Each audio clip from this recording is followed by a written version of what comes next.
Good morning, everyone. Good morning. How are you doing? Good. How are you doing? How's everyone? It's Thursday. Yes. Friday's tomorrow. Yes.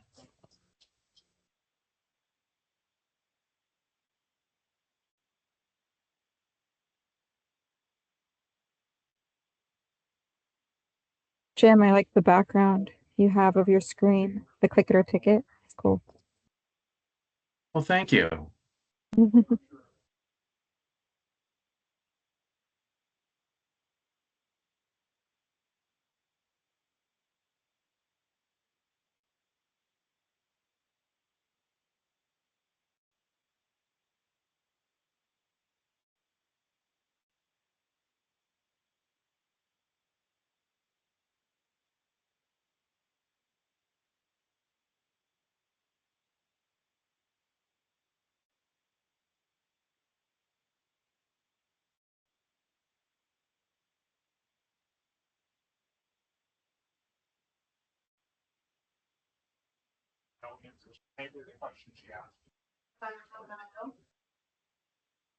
So, because we really don't like to respond to comments just saying like,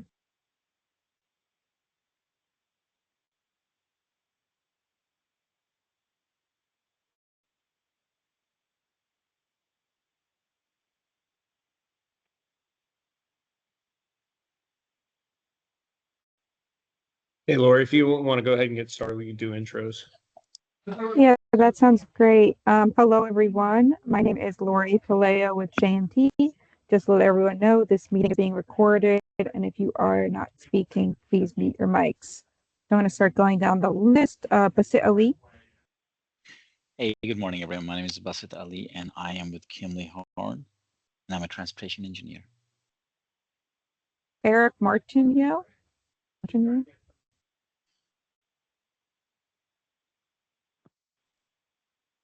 Yep, Eric Martineau with St. Pete Police Department, traffic unit.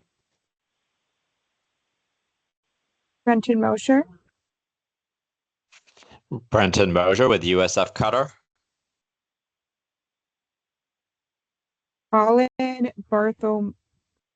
Colin B. Yeah, Colin Bartholomew. I'm with the City of Safety Harbor. He's like a class for pronouncing names or something. Mark Easty, Lieutenant Mark Easty, Pinellas County Sheriff's Office, Pinellas CTST Chair. Jim Hartwell, good morning, Jim Hartwell. I am the new LEL for District 7. Eric Henry, Morning, everyone. Eric Henry with FDOT District 7 Traffic Safety. Richard Intrante, Good morning, everyone. Rich Interante, Pinellas County Sheriff's Office. David Knopf, Good morning, everybody. David Knopf, Pinellas County TMC. Lane Loring, Corporal Blaine Loring, Pinellas County Sheriff's Office, Community Policing Unit, and Pinellas CTST Vice Chair. Mashid Ariste, Good morning, everyone. Masha Darasli, American Quality Consultants, FDOT Safety Ambassador. Matthew Belmonte, Hey guys, Matt Belmonte. I'm a safety analyst with Gresham Smith. Daniel Negersmith, Sergeant Daniel Negersmith, City of Clearwater Police Department. John Riemann, Morning, everybody. John Riemann, Pinellas County Public Works Transportation Planning. Francis Sharp, Good morning, Francis Sharp, City of Benedum Planning, sitting in for Tucker Gatimer. Virginia Bentley,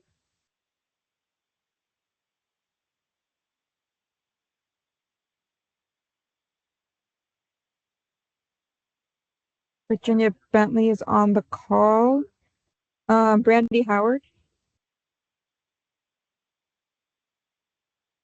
Good morning, Brandy Howard, Suncoast Safety Council, Pinellas County DUI program. Is there anyone else on the call that I've missed? I'm on here as a volunteer. What is your name? John Gilbert. Thank you. I believe Okay. that's every.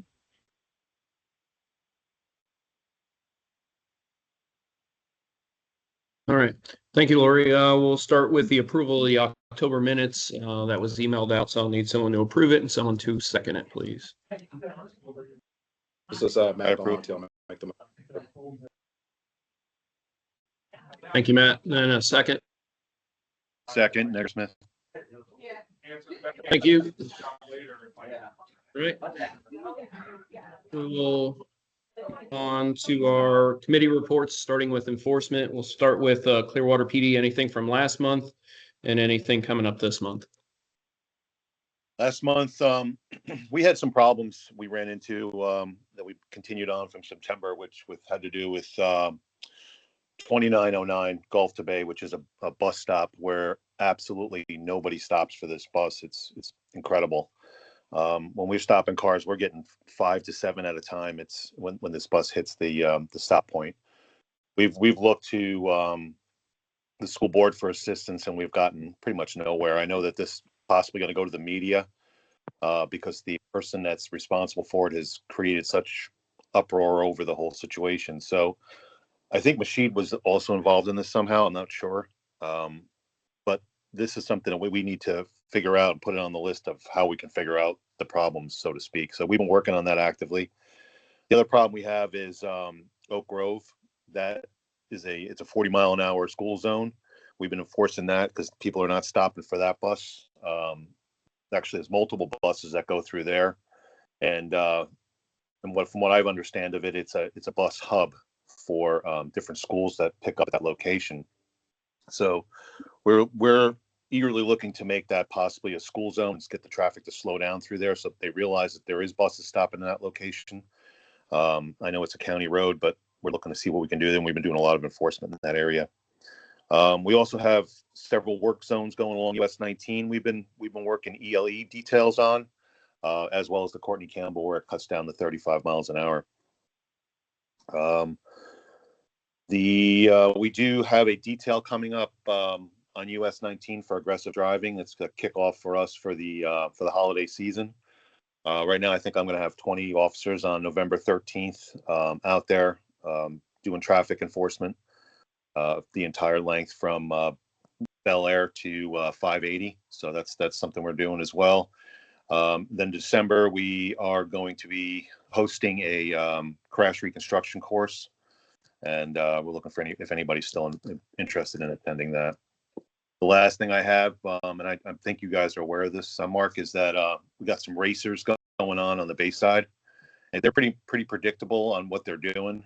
Basically, they're racing southbound on the Bayside. I've already picked off one. I basically wiggled into their traffic. They literally stopped me on the roadway to race. And then as they stopped me, I lit them up. I was able to get one of them, but the rest of them took off. It's something that's happening about 1:30 in the morning to 2 o'clock in the morning, every Friday, Saturday in that area. I think you guys are aware, but that's what I have. Yeah, we are, and I'm working this weekend. So we'll get some of our folks at the south end of North County to hit that area. Okay. All right. Thank you, Dan. St. Pete PD, anything from last month or anything for this month coming up? Hold on a sec. Go ahead, Masheed. Mark, so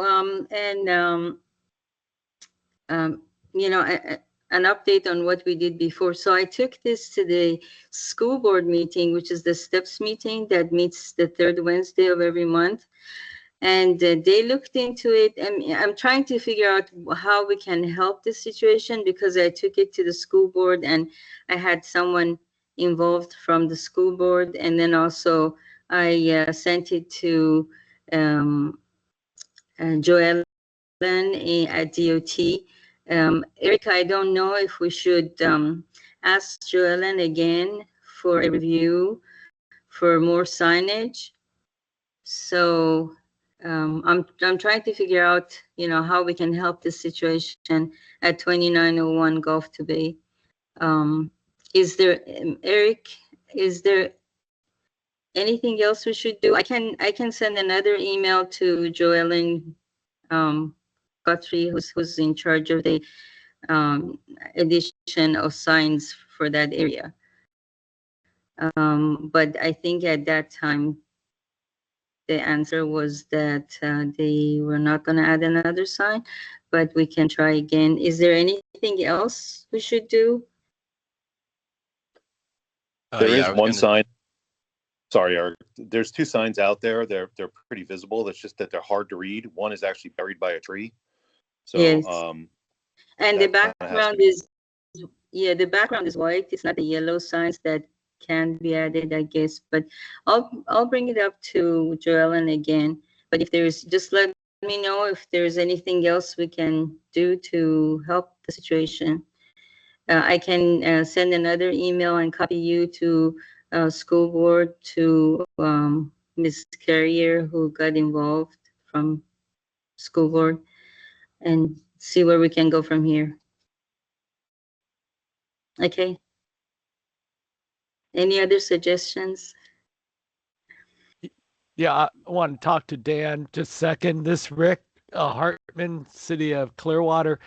Dan, looking at Oak Grove, it looks like there's a real lack of signage warning, and that there could be some crossing enhancements and other alerts added to on Belcher. That might be something I'll bring up to Fair and Peers regarding interactive transportation plan, because we're identifying, you know, specific crossing locations, not just intersections, to recommend for concept plans and approval. Yeah, I would appreciate that, Mark. I mean, Rick, because that Oak Grove that's another one that they don't even stop, and when we stop cars there as well, we're getting 5, 6 at a time. It's not like just one. By accidentally does it, and they don't even realize that there's a school bus there. That's because they're going at 40 miles an hour and they're not paying attention what's coming south. Yeah, I could see that, just the design of the road at that location. So I'll bring that up to our consultant Catherine as we're putting together the final plan right now. All right, sounds good. Thank you. All right, perfect. Thank you, guys. All right, back to St. Pete PD. Anything from last month or this month coming up? Yeah, so St. Pete's been having quite the issue with e-bikes here recently and just electric vehicles in general. We took a pretty firm stance on it last month, did several operations to try and curb a trend that we were seeing. We had 3 of our most recent fatals involving e-bikes where they were at fault for the accident.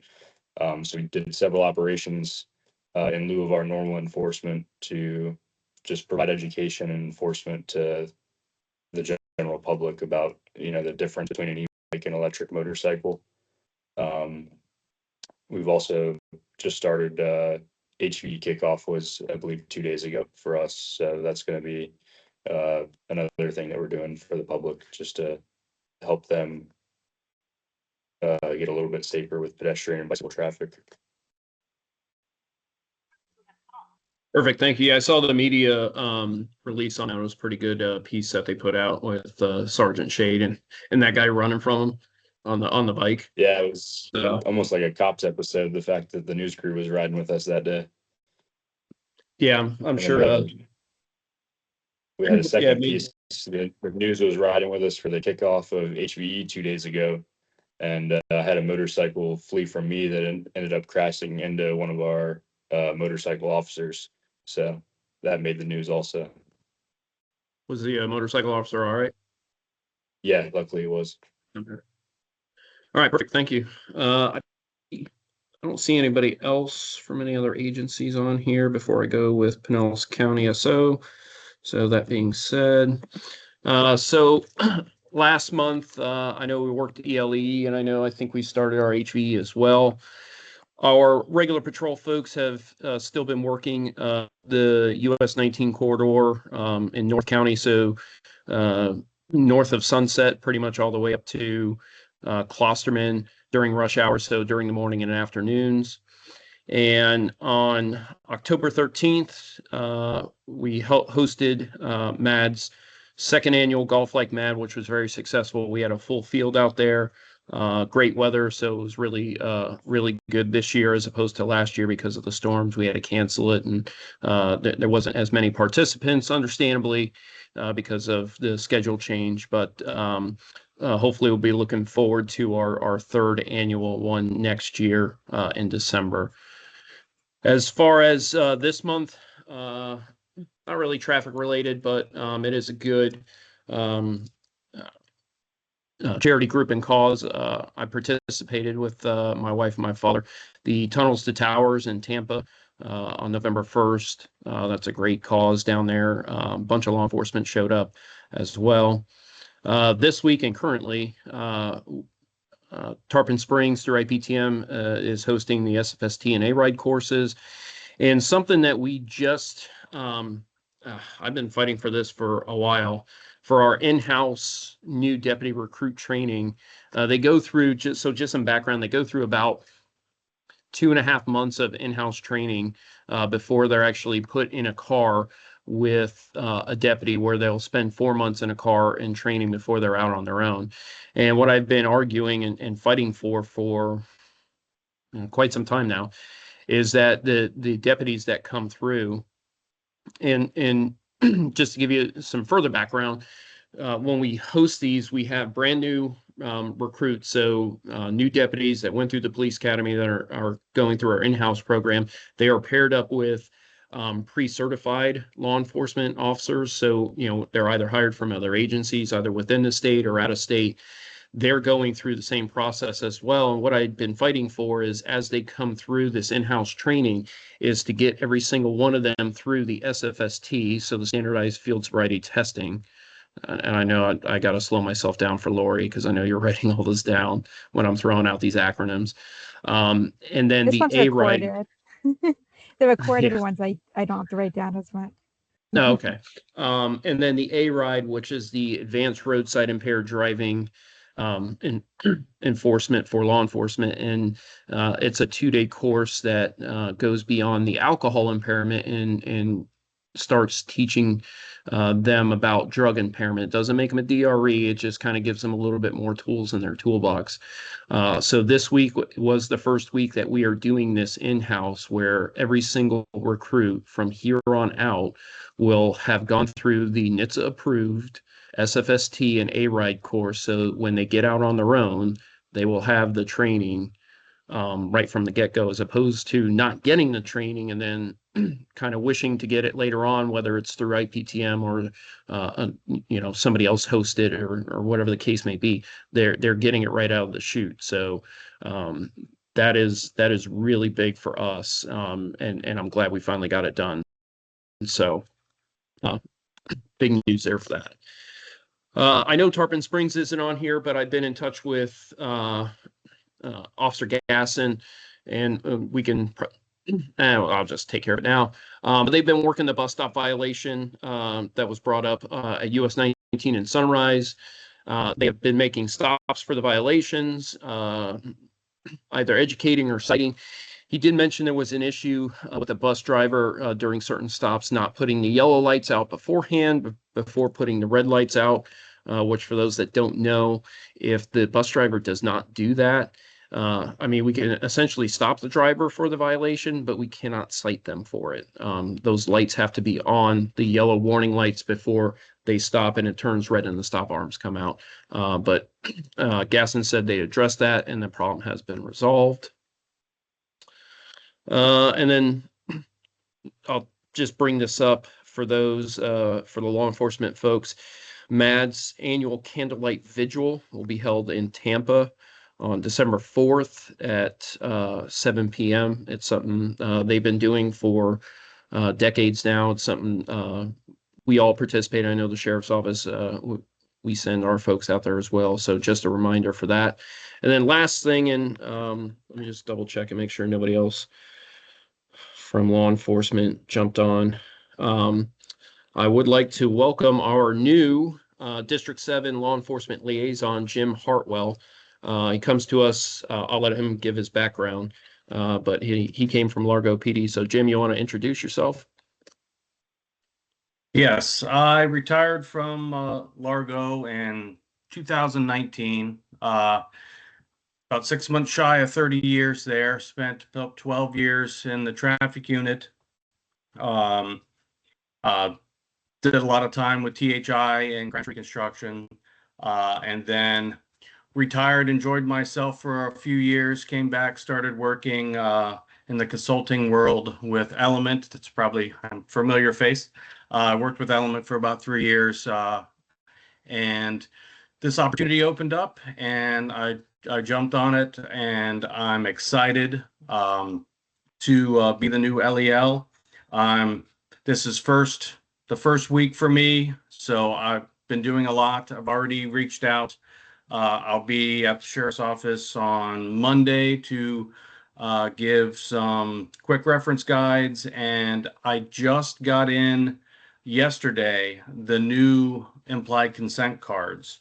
So I'm going to throw in my email in the chat and pass the word on, and I will get scheduled to get out to the agencies to distribute those implied consent cards. And I'm moving the warehouse today closer to my house, so I will get into it and find out how many goodies I have that I can pass out to assist the agencies going forward.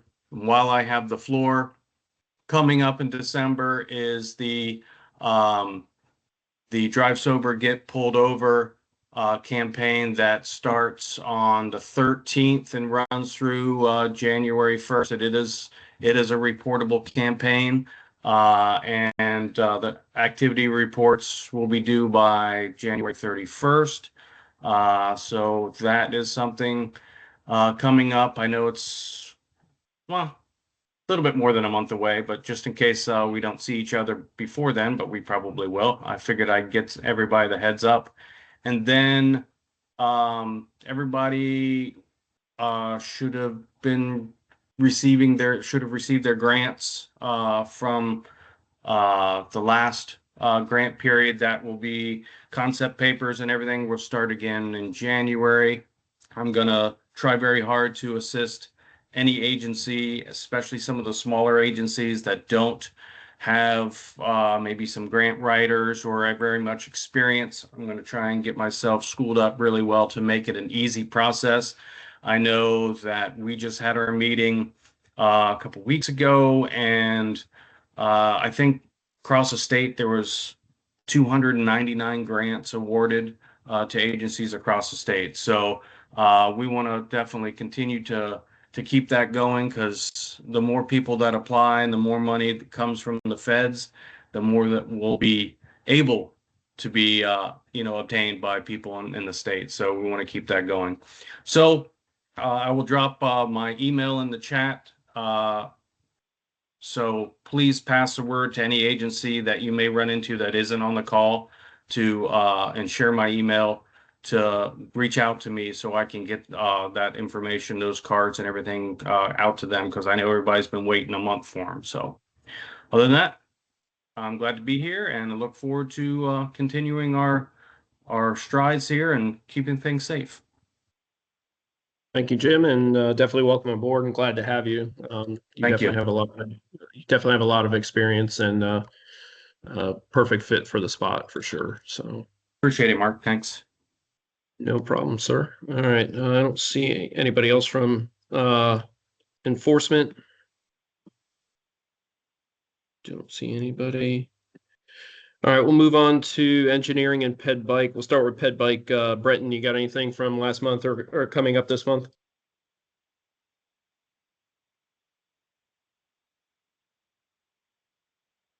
No, I don't believe we have anything for Pinellas for coming up at the moment.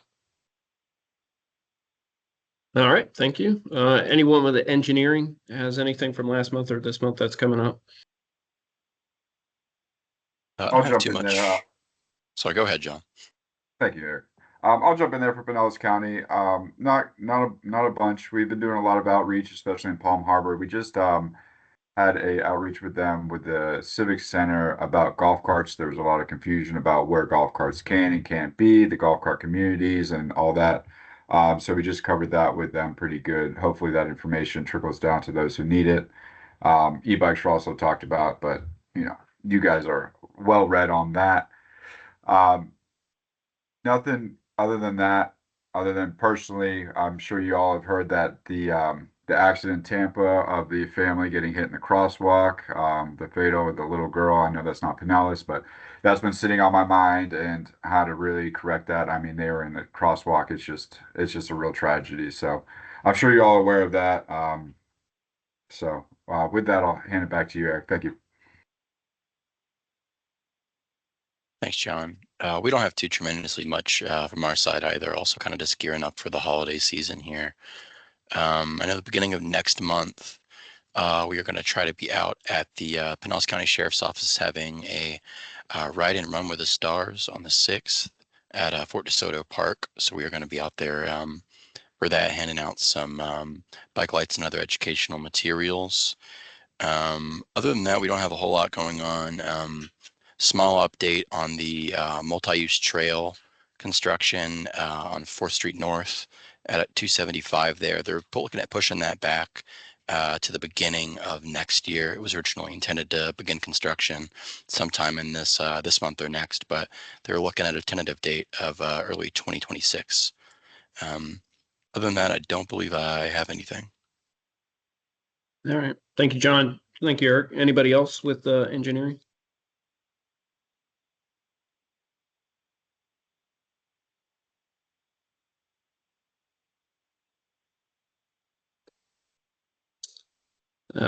Eric, looks like Virginia put something in the chat.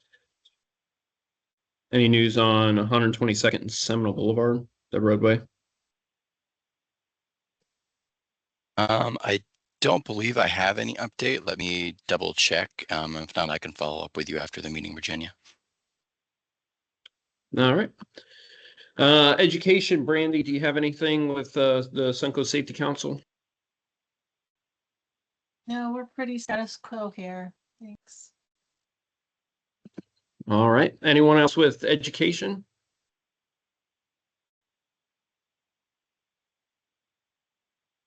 All righty.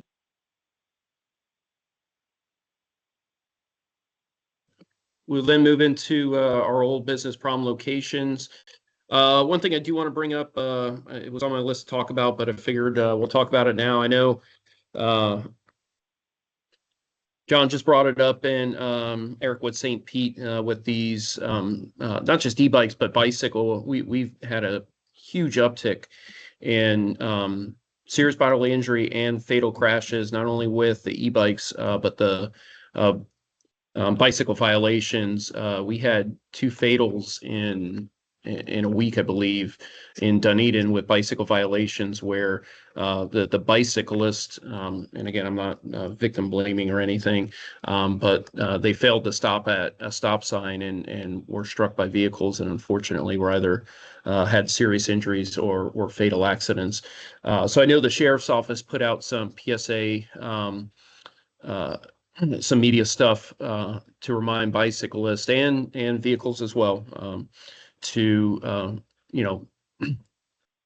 be mindful of all traffic control devices and be aware of their surroundings, again, for bicyclists. So hopefully some of that message gets out and we can lower this uptick that we've seen with these bicycle crashes and e-bikes. I know in North County on my shift, the folks on my shift have been doing bicycle enforcement and e-bike enforcement and been pretty successful. And again, we're not just stopping them for the violation, we're educating them as well as to the dangers of driving, riding bikes on the roadway, not adhering to traffic control devices, stop signs, red lights, and such, crossing. So we're educating them as well, not just stopping them. All right. So that being said, school buses, just like Dan said, and that's been that, and I'll call it an excuse, I didn't see the bus. I don't know how anybody can miss a big yellow school bus with multiple yellow and red lights, 4 stop signs that come out. I don't know how people don't see it, but they're obviously not paying attention to their surroundings. So we will obviously continue to enforce the stop arm violations throughout the county. I know, Jim, you got your hand up. Is something you wanted to add? Yeah, I want the back to the e-bike thing. Did Pinellas County write an ordinance about e-bikes that you know of? Not that I know of. I know some of the cities were talking about it. I know Dunedin has been talking about it, specifically since most of the uptick has been in the city. I don't know what the progress is, but I know there's been talks. Okay, I just wanted to pass along. If you go to our Florida Law Enforcement Liaison website, on the resources page, there is an e-bike section, and there's ordinances from all over the state. City of Clearwater's ordinance is on there, St. Pete's on there. So if any other cities need to go and they want some examples on how to write ordinances, these are current ones that have been approved in those communities, and that's something, just a resource. So put it out there for you. Yeah, that'd be helpful. Like Until I said, the I know legislature, until the legislature does more, they kind of threw this at everyone, which is kind of bad for the e-bike, the legal e-bike rider. It's kind of bad because they don't know, the rules are different depending on where they're traveling. So the inconsistency could be confusing to them. So yeah, and just like anything else, one or two people that put a bad name for the e-bikes. But go ahead, Sergeant Eager.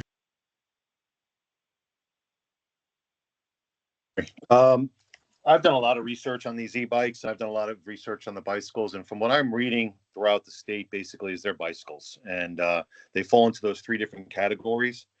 And if they're going faster than 28 miles an hour, they can be cited under 316-2055 sub 4, and they shouldn't be traveling any faster than 28 miles an hour. So, I mean, if I catch them on the roadway, I'll actually write them a speeding citation.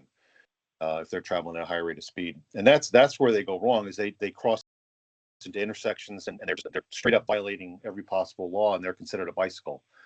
So where I've found that there's issues is like we have the Hokoken Trail now, there's speed sign issues.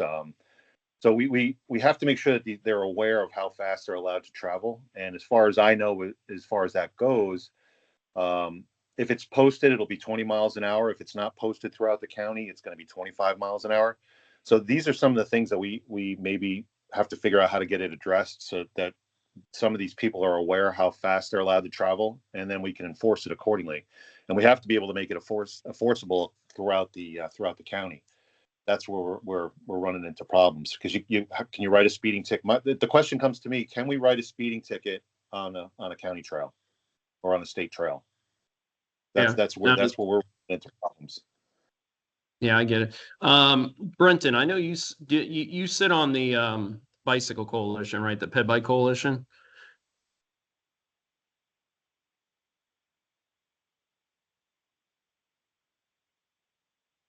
No, we are not on the Bike Ped Coalition. Is there anybody on here that's on the Ped Bike Coalition? Because I'm pretty sure they're talking about this. I only sit on the Florida Impaired Driving Coalition, so that's the only one I'm familiar with. I am, but I haven't been to a meeting demo. yet. What was that, Brent? They did a demo of different e-bikes for the attendees at the last coalition. I know that Tina Russo with FDOT did that and showed sort of the different types, and they did a little bit, they also did some 3 feet passing, and they it was at the Embassy Suites here by USF, and they reserved part of the parking lot to do those kind of. So that way the people on the coalition could kind of get a feel, although from what I heard, a few people were hesitant to get on those bikes.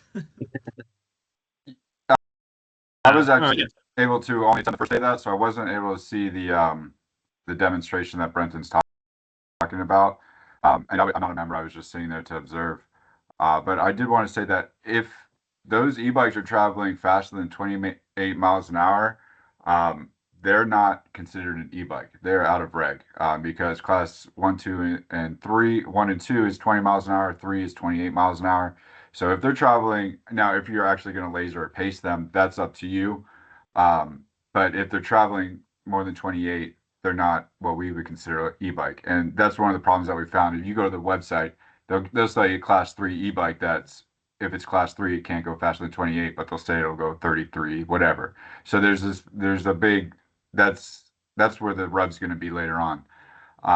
As far as writing tickets on the trail, that's come up a lot before, Smith. I I think the answer that I always got, and I'll leave this to the SOs, but I always got that it really isn't because it's not a roadway, so it's not a traffic violation. So that was always kind of a secret that we never wanted to get out to the public, but that was my understanding. I'm by no means a lawyer, so I'll leave it there. Yeah, that's the same issue that we run into. It's not a roadway. It's not maintained by either city, county, or state. I mean, the only thing we can enforce on the trail would be a DUI, because a DUI you can enforce anywhere in the state. So that is a tricky slope. But I guess that's where the ordinance would come in, is where you can throw it on the trail. Jim, yeah, I know you would eventually be part of it, but since this is your first week, you wouldn't be able to. You wouldn't have attended any coalition meetings yet. So Right, I appreciate it. yeah, I'll let you know what I find out. Okay, perfect. Go ahead, Eric. I know you from St. Pete. Yeah, I know as far as the trail goes, we have done speed enforcement on the trail before, and we just typically write for the, I don't have the statute offhand, but the statute for bicycle rule violations. It's like a $68 ticket instead of the technical moving violation.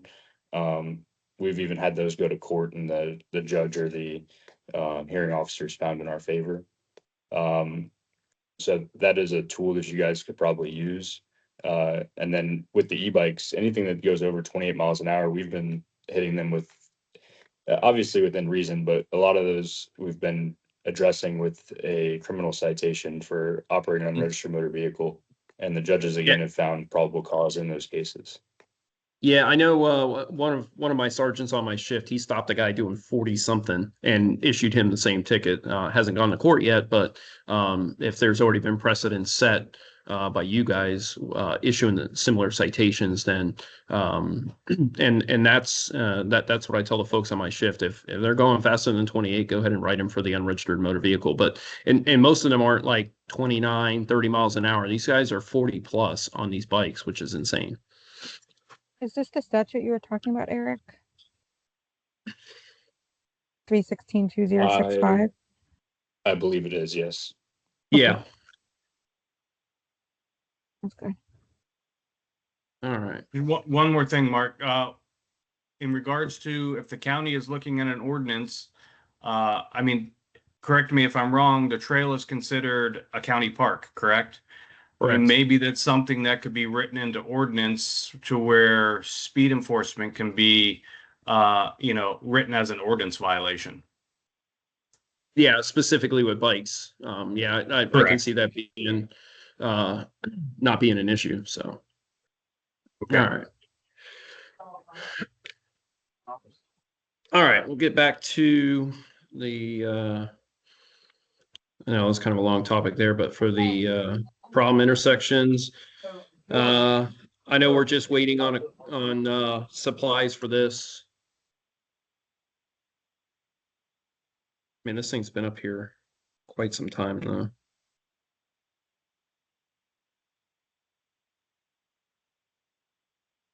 Yeah, we'll just leave this one up here. And I mean, are there any issues still? I know that's Largo's area for the most part. But are there issues as still going on there at Starkey and Willow?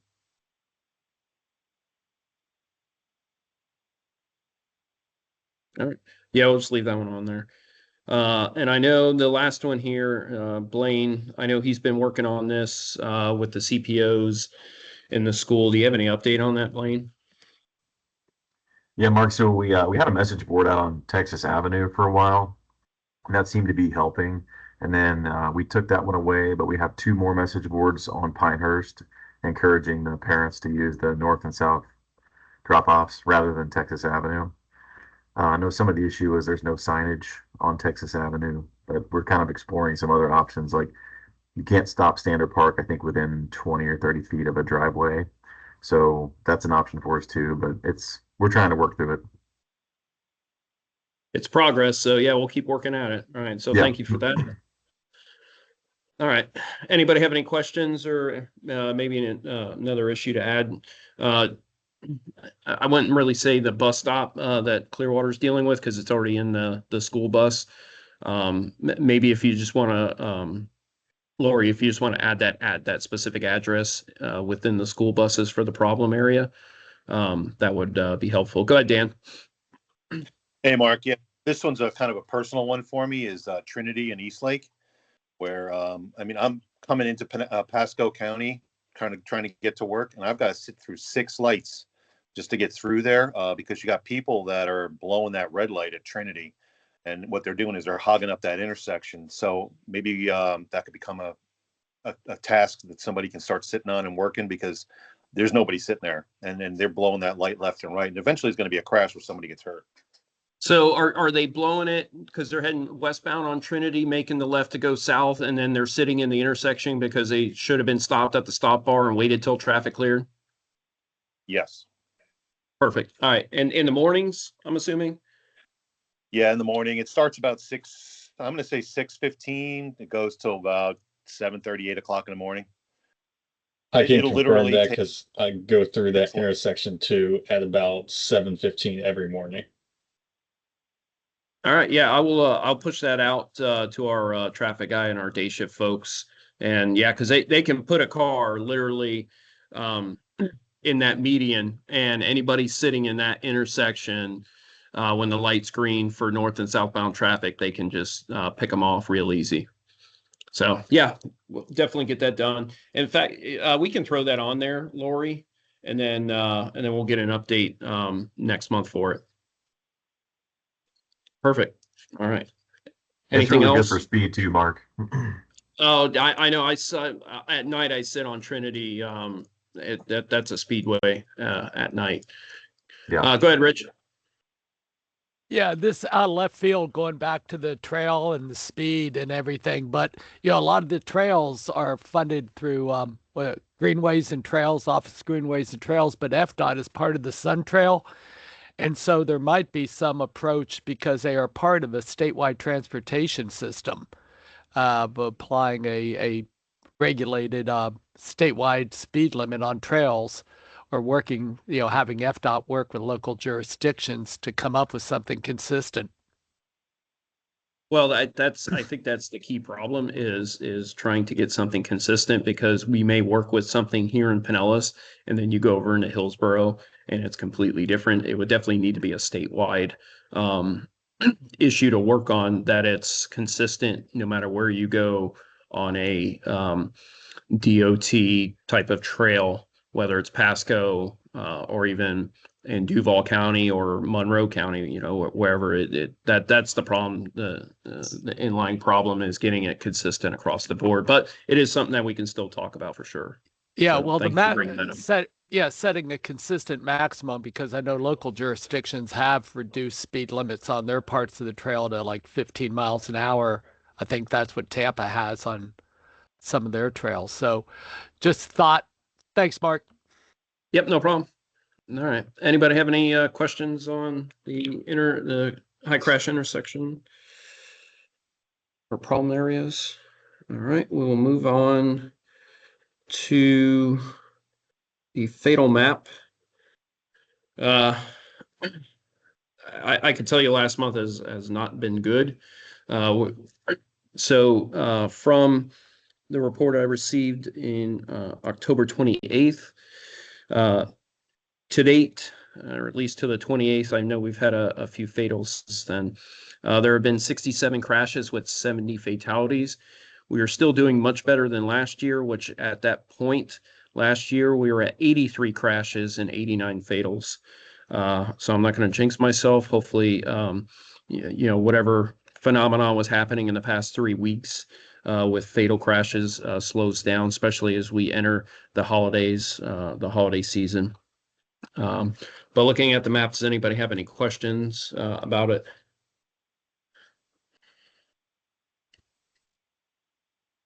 Alrighty.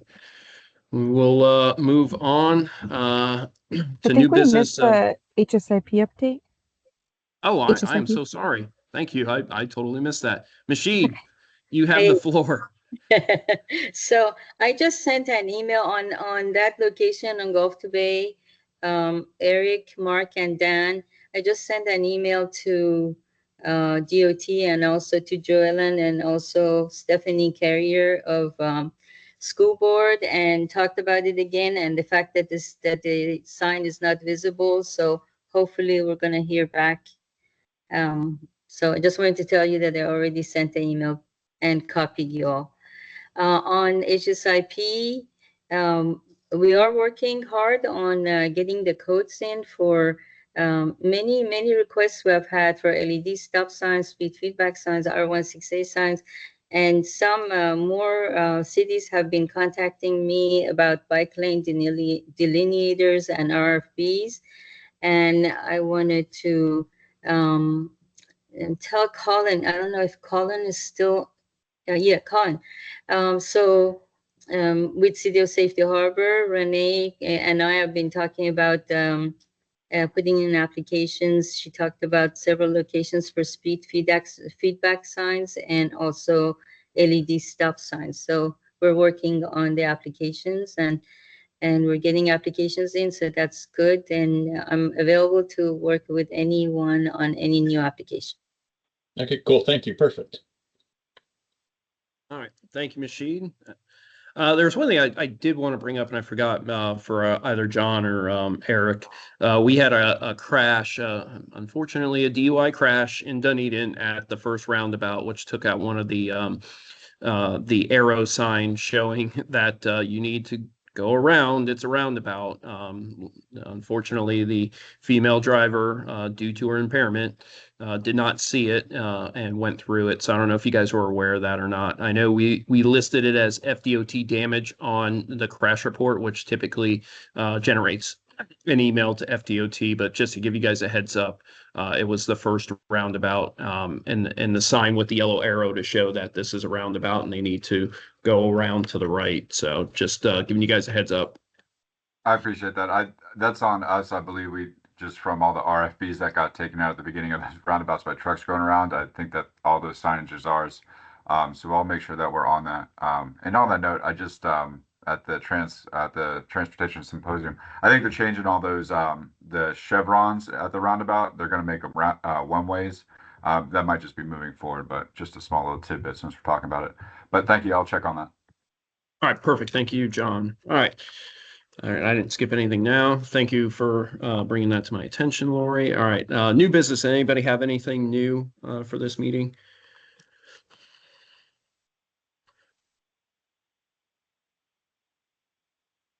All righty, doesn't look like we have anything. So a little bit, I guess. Lori was pretty excited about it when I told her. Our next meeting, talking with Lori and Eric, being that it was an in-person meeting, I unfortunately couldn't do it on the 4th. I'm teaching radar laser at the college, and I can't really get out of that. If it was a virtual meeting, it'd be a different story. But since it was in person, I really wanted to be there. So we moved it to the following Thursday, which is going to be December 11th. And we're going to host it at our Pinellas County Forensics Science Building. And once we get done with the meeting, I've gotten with our forensic science supervisors. For those interested, they are going to give a small tour of their forensics building. Forensics is a huge support group for us, especially us in THI. I'm sure our THI investigators know this because they come out and they help process our scenes, even though our THI folks use the Pharaoh to scan the scene, but they come out, they take pictures, they collect evidence, and there's a lot of stuff even after the scene is clear, that they help us with on the back end. When we do vehicle inspections, they come out, they take pictures, they'll process some stuff for us. So I think that'll be exciting for you guys. You'll get to see what they do, the equipment that they have. So our next in-person meeting will be there. All Will right. there be a presentation at that meeting, or am I mixing that up with another meeting? Oh, yes.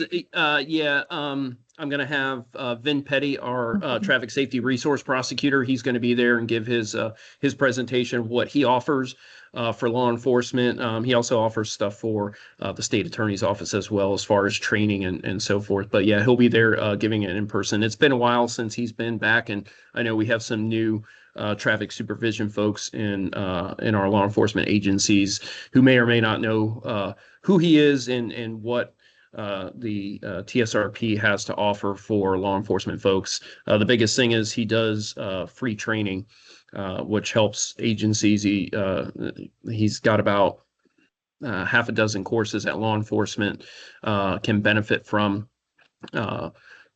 Traffic safety courses that are pretty much free for law enforcement as long as they have the staffing to let that person go to either a 2 or 3 day course. He also does a 1 day course, and I'm not going to steal too much of his thunder, but he'll come to your agency to do a basic DUI presentation for whoever in your agency needs it. So, but yeah, he should be there.